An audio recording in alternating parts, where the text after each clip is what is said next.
You know, I really hate it when it's really cold in this garage, but guess what, guys? Got a new toolbox. That's exciting. What's up, everybody? Super here. We're back in the video, and today is actually very special because we are back on McQueen doing some audio work, just like old times. Check that out. Yes, sir. That is going to be so helpful. I bought a new torque wrench for future references. We got something new for the truck, something that I've been wanting to get for a very long time. Before we get started with any kind of audio, I do want to address something. Maybe I should show you instead. That is the F150. Yeah, probably wondering why it's in here, and well, I'm about to tell you. So, for the past about 3 or 4 months, this thing has been out of the truck because something seriously broke on it. The power wire that was inside the magnet completely fried. And I think what happened is that we were pushing a little bit too much power out of this thing. Now, let me just get this out real quick. The MVX amplifier that we have is set to 1,000 watts, and this subwoofer is okay for 1,000 watts. It's rated for 1,000 watts, so we're okay, I think. But I think one of the main issues where the box is too small for this thing, and I've been talking about that for a long time in the past, but I think what happened is that we pushed a little bit too much power than what this box can handle, so I guess it ended up overloading, probably. I don't know. I don't really know much about that, but this thing has been down for the back burner because I really just didn't have time to fix it, and now we got it fixed, and just gotta get back in the truck. I'll probably do that off camera because it's really it's very simple. The MVX should be back up and running. Plans for it, definitely need to get a bigger box for it, but I don't know if I'll be actually putting it back in the truck yet or so, because I've been wanting to go for a different kind of setup. I've been really wanting to get some low profile subwoofers for the back because I really miss my back seats. I really want to get my back seats back, you know, just something different, and having the back seats back will be definitely a plus. So but regardless if we put the MVX back in or not, or if I put it in a different vehicle, it matters what happens to it, we need to get a bigger box for it, because clearly I guess having a small box for a big subwoofer can mess it up. I don't know, really. Now that we got that update done, now let's move on to what we got for the truck. Hope you guys can see me okay. This workbench, this is nice, man. This thing, now I can finally unbox stuff and build stuff on this thing. Pretty neat. But yeah, part that we got, did I just say part? The item that we got for the truck is audio related, but it's something that I've been wanting to get for a very, very long time, because 2011 F150s, at least FX2 and below, do not have digital touchscreen radio systems, unlike the 2012s and up. All the FX2 and FX4s, Lariat, Platinums, above and beyond from 2012 have touchscreen radios. They have Sync 1, they came out with Sync 2, and then Sync 3 came out. But the 2011s and below don't have them. During those year ranges, only the Lariats and the Platinum and Limited, those are the ones that have the touchscreens. But we are here to change that because we got something very cool, and I'm excited about. Voila! We got a new head unit from McQueen. I'm really excited because this is the top of the line Pioneer touchscreen radio that you can get out of the market. This thing has everything from satellite radio to Bluetooth to personalization. I think you can change the colors too of the backgrounds. That's pretty neat. Yeah, that's cool. It has Apple CarPlay, which is what I really bought it for. I've never had Apple CarPlay in a vehicle, and I really just wanted to give it a shot. One of the really cool features that I looked up on it was that not only does it have a CD player, but it also has a DVD player, so you can watch movies on this thing. This is really neat, man. You can watch some Die Hard on here on a 7-inch screen while you're driving down the road. No, I'm totally kidding. Do not drive and watch movies at the same time. That's dangerous, and I definitely will not do that. But let's say if you're on a road trip and you have some passengers in the car and they want to watch a movie, there you go. Everybody's entertained, man. Came with the bracket kit. It's black. That's good. That matches the truck. And we got this faceplate that should match the faceplate that I already have in my vehicle. Let me go ahead and get this out real fast. Yeah, gloss black, just like the original one, so yeah, that should be really good. The only thing that it does not have is that the one in the truck has like this interesting pattern in the paint. I don't even know how to describe it because it's not carbon, I almost said carbon fiber. Carbon fiber. It doesn't even look like carbon fiber. I don't know. You just have to see it here in a few. I did have to buy an aftermarket wiring harness that would fit within the stock radio one, and it's got everything. It even has 2 AV ports for, I think, the steering wheel control, because I do have a steering wheel control section. And yeah, we're just got to play it by ear. I've only installed one other radio in my life. It wasn't that difficult. It was my old truck. This is my first touchscreen radio to put in anything, and I cannot wait. So we got a Bluetooth mounting device. We got the, I think, is that HDMI? What? Okay. I'll have to read up the instructions on that. And then we have a little wiring harness here. I think this is it. There's so much stuff on this workbench. Oh my god. Project, baby. Some brackets, more brackets. This thing's gonna be so sick. Swinging and banging, baby. There it is, folks. The Pioneer Radio. Pretty sick, man. It's a nice screen, dude. Oh yeah. It's my own little mirror. Hell yeah. I guess one of the biggest concerns is trying to figure it out. Looks like we got a 10-amp fuse in the back. We have a lot of screwing around with this thing. So we got a lot of switches and stuff back here that we gotta figure out. I have a bad habit of reading instructions and I just jump right into it or YouTube it like I always do. So what we're gonna be doing first is that we're probably gonna assemble it together, get the wiring harnesses linked together, and then we'll slap it in the truck when we can. So we want a little idea what it's supposed to look like. That's what it's gonna look like right there. Damn it, dude. I gotta go to Lowe's thing because I don't have a prying tool. Dude, this thing has everything. I swear to God, this is an HDMI to USB. That's pretty cool. God, that is a lot of wires, dude. I'm not gonna go through every individual one of these. It's gonna take up years to do. That's what we're working with right now. We got this harness that we have to link to this. I don't know what this green wire goes to. This is apparently for our remote controls of the steering wheel column. It's our radio wire. We got our faceplate. We basically got everything we need here. All the instructions we need in the world.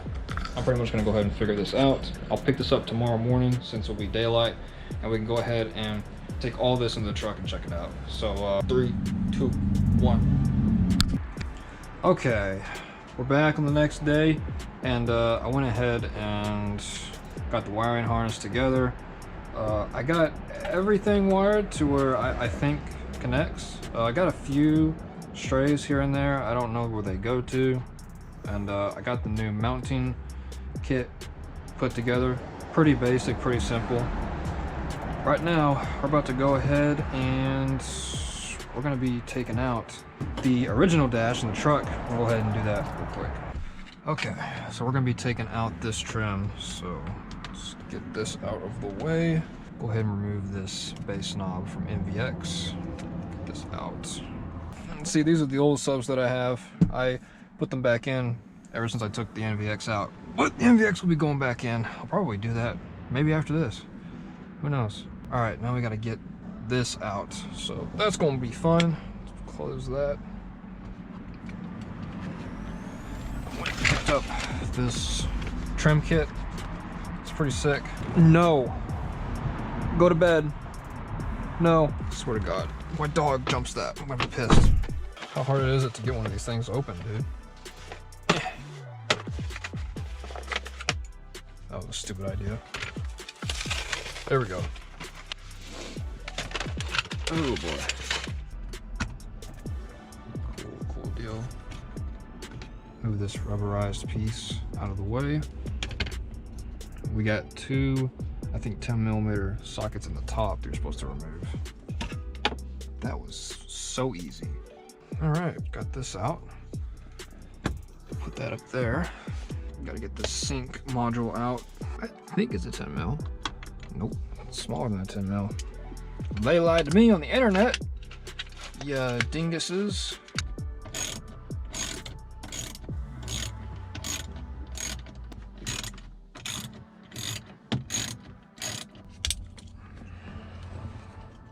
Aha, we got another screw down there.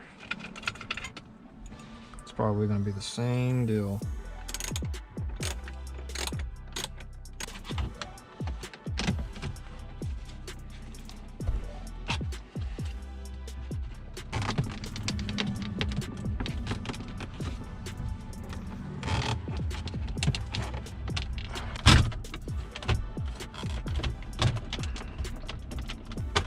can you like come out, please?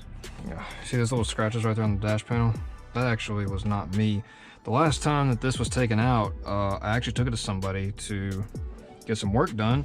Get some wiring put from back here to the radio. I had somebody else do it. When I put this back in, they ended up scratching the dash right here, and ever since I've always do everything on my own. And now I can see why.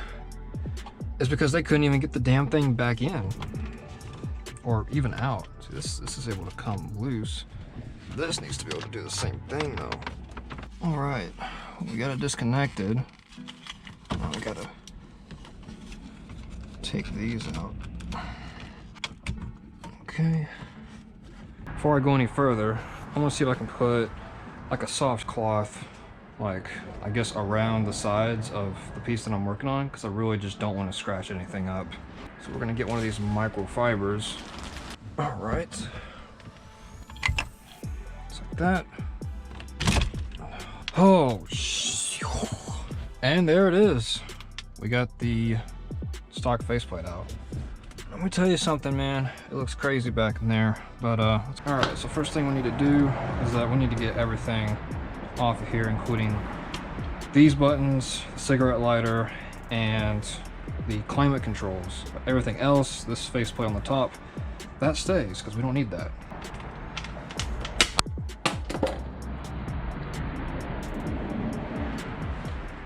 Okay, wasn't expecting that. Hope I didn't break anything. And they really make it look easy in the videos, but in real life, dude, you gotta be careful.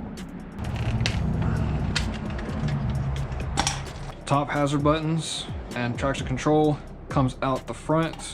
The climate controls are gonna be coming out the back. I need to go get my screwdriver set. So it's in the house, so I'll be right back. Okay, so I'm back. Obviously I ran into a buttload of problems. I realized that I had the wrong harness, so I had to go all the way to a different town to find a more expensive one. But basically, we got everything wired up. I got the mounting kit for the Pioneer put on.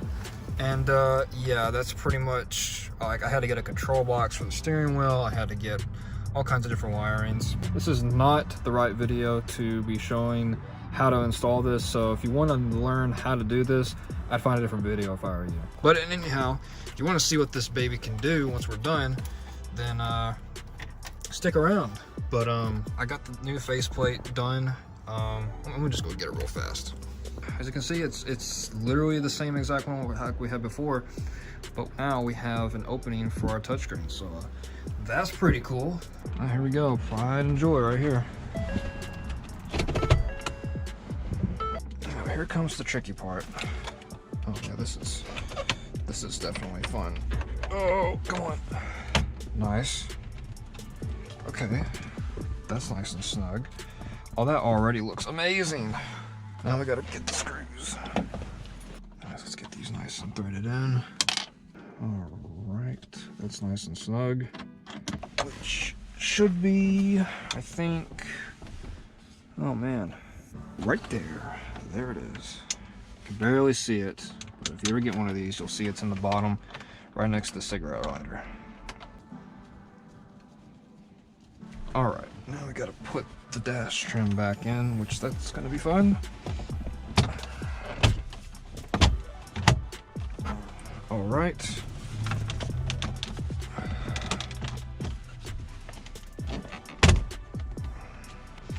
Oh, that looks amazing, dude. Put this back on. All right.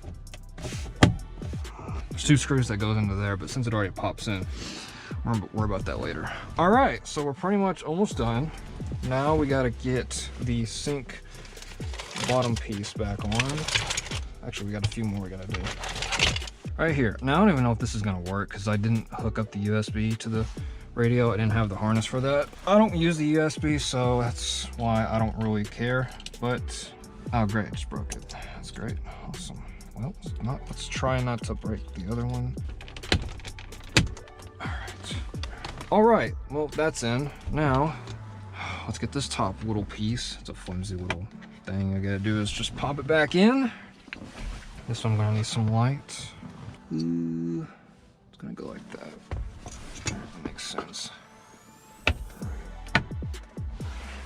And that concludes the install. That is amazing looking. Holy crap. All right, now I get to test it out. Woo! That's pretty awesome. Background. What background do I want? So you can change the backgrounds on here. Actually, you know what? I'm getting a little carried away. Let's go all the way to the beginning. All right, so that looks like the menu. I think this should have Apple CarPlay. It told me it did. So let's see if we can find it. This is pretty cool. It's got camera settings on here. All right, basically just got to play around with it, figure out what we have here. All right, everyone, well, that's it. That's the new Pioneer radio that we have in McQueen. Another upgrade down from its audio. I'll be sure to get the FX15 back in here and see if I can play with it a little bit, because I know that we have an equalizer on here. Oh yes, that is awesome. I've been waiting to have one of those for a long time. Hope you guys enjoyed the video. That is another upgrade down from McQueen. Got the next upgrade for her. It's gonna be for a while, but got some more vids coming out with the car. We're almost done. Got a few more things we got to do. We did take her all the way out to Forney, Texas to get something very cool done. That will be after this video.